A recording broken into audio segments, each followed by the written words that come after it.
Even Buddha, the awakened one, the master of life, had to die. But why do we say had to die? And why did even his disciples weep? We say had to die, as if death is something that happens to us against our will, because we divide our whole experience into two parts: what we do and what happens to us. And according to the doctrine of the Buddha, this is the great illusion. There's really no difference, as the joyous ones in the heavens know. What happens to you is called in Buddhism karma, and that is a Sanskrit word which means doing. What happens to you, as well as what you do, is fundamentally your doing. All the Buddhist sages have known this. But when we say it's your doing, it's not the ordinary you that you call your ego or your conscious mind. It's a deeper you than that. It's the you at which point you are one with nature, where man and nature form a single pattern of activity, one process. Just that man is a little bit more complicated than the trees, but he goes with them. And the whole thing is one single process. It isn't that nature pushes you around, or that you push nature around. If you're awake, if your eyes are wide open, and you look at things freshly, instead of with your ordinary patterns, ordinary ways in which you've been taught to think, you see that the whole process of life is something that just happens. The Buddhists call it tathata. We translate that suchness, just like that. And so when death comes, it's just like the winter. We don't say there ought to be no winter, that the winter season, when the leaves fall and the snow comes, is some kind of defeat, something that ought not to happen, something which we should hold out against. No. Winter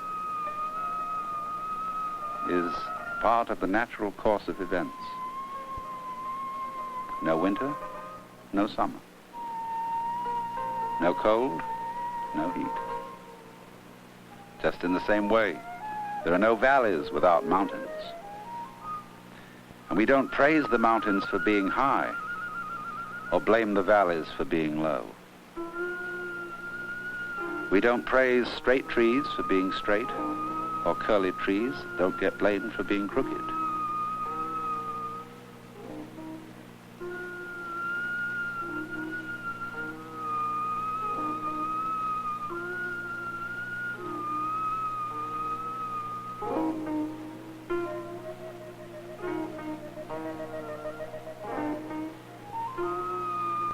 It's all a pattern. And it goes just like that. That word, tathata, suchness, it almost sounds, doesn't it, like da-da-da. It's based on the word tat, isn't it? Da. It's the first sound a baby makes. The baby, when he says da, da, is not actually calling for his daddy. He's saying that, look at it. Da. It's all a pattern. The whole world is, in the vision of Buddhism, like music. If you think that the world is going somewhere, that there are certain things that are supposed to happen, and there are certain things that are supposed not to happen, you never see the way it's like music. Music has no destination. We don't play it in order to get somewhere. If that were the way, the best orchestras would be those who got to the end of the piece the fastest. Music is a pattern which we listen to and enjoy as it unfolds. In the same way, where's the water going? Where do the leaves go? Where are the clouds going? They're not going anywhere. Because all nature understands that the point of the whole thing is to be here, to be wide awake to the now that's going on. So when you listen to music, you don't try to hold in your memory what has passed, nor to think about what's coming. You listen to the pattern as it unfolds. And so watch it as it moves now. It's a dance. And dancing is like music. For when you dance just to dance. You don't aim at a particular place on the floor that is the destination of the dance. You listen to the music and you move your body with it, just as at the moment your eyes are following the patterns of the water. Your eyes, they know. They're not going anywhere. The idea that there's something that ought to happen, that is a purpose to it all, is just words, just a thought in your mind. And in order to see all this, you have to stop thinking.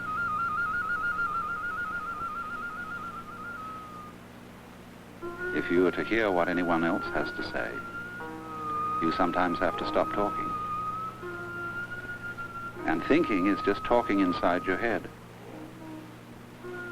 So if you're going to have anything to think about, you sometimes have to stop thinking. Just as if you're going to have anything to talk about, you sometimes have to stop talking and listen. And the secret of the Buddhist view of life is to spend some time every day in which you don't think but just watch, in which you don't form any ideas about life,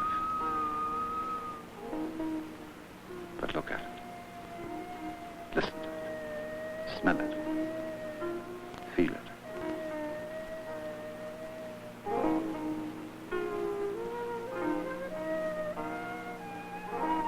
And then when you get rid of all the talk in your head, all the ideas about what I do as distinct from what happens to me, or what's the difference between man and nature, or between what's mine and what's yours.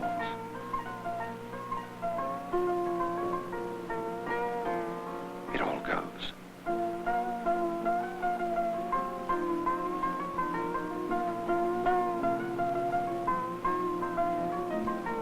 And it's just the dancing pattern. What the Chinese call Li. A word that originally meant the markings in jade, the grain in wood, or like this, the patterns on water.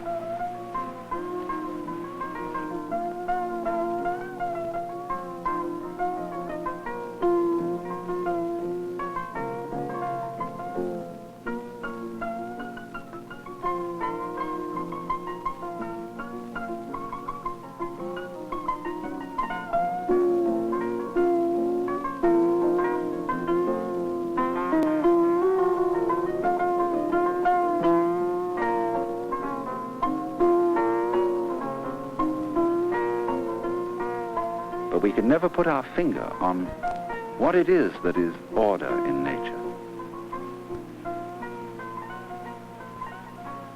It isn't symmetry. Nature is hardly ever symmetrical. For something we can never define,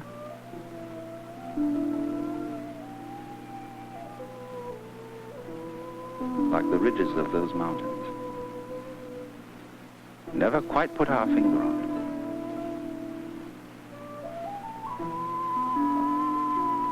it, is the order of nature, which always escapes exact definition.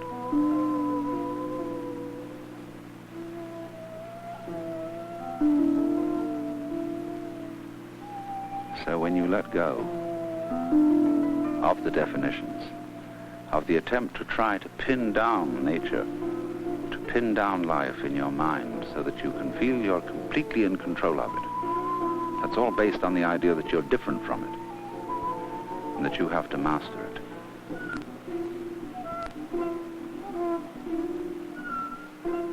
When you don't pin it down anymore,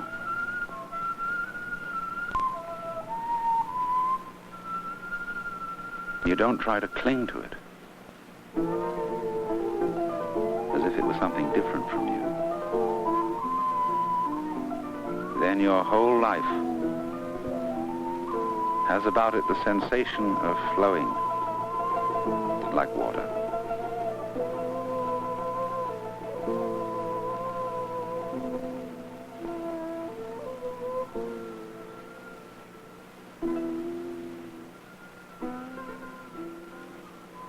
It always goes away, but it always comes back. Because away and back are two sides of the same thing. Let it go.